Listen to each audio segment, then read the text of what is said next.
তৃতীয় বৰ্গৰ পৰীক্ষাত ইণ্টাৰনেট কৰ্তনলৈ সমৰ্থন কংগ্ৰেছৰ যোৱাবাৰ ইণ্টাৰনেট কৰ্তনত বিৰোধিতা কৰা নাই আৰু এইবাৰো কোনো সমালোচনা কৰা নাই চৰকাৰৰ পদক্ষেপলৈ সমৰ্থন ব্যক্ত কৰিলে প্ৰদেশ কংগ্ৰেছৰ সভাপতি ভূপেন বৰাই ইণ্টাৰনেট কৰ্তন কৰে যেতিয়া কংগ্ৰেছে সমালোচনা কৰে আজি ঝাৰখণ্ডত যেহেতু নিযুক্তি পৰীক্ষা কেতিয়া সমালোচনা কৰিছিল নাই ইণ্টাৰনেট নাই ইণ্টাৰনেট মই কংগ্ৰেছৰ সভাপতি নাই আপুনি এনে অভিযোগ আনিলে মই কংগ্ৰেছৰ সভাপতি হিচাপে কংগ্ৰেছ দলৰ অফিচিয়েল ষ্টেটমেণ্ট মই দিছিলোঁ পৰীক্ষা দিনাখন ক'ত মই ইণ্টাৰনেটৰ কথা সমালোচনা কৰিছিলোঁ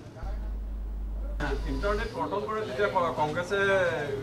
সমালোচনা কৰে আজি ঝাৰখণ্ডত যেহেতু নিযুক্তি পৰীক্ষা কেতিয়া সমালোচনা কৰিছিল নাই ইণ্টাৰনেট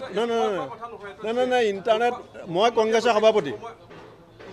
নাই আপুনি এনে অভিযোগ আনিলে মই কংগ্ৰেছৰ সভাপতি হিচাপে কংগ্ৰেছ দলৰ অফিচিয়েল ষ্টেটমেণ্ট মই দিছিলোঁ পৰীক্ষা দিনাখন ক'ত মই ইণ্টাৰনেটৰ কথা সমালোচনা কৰিছিলোঁ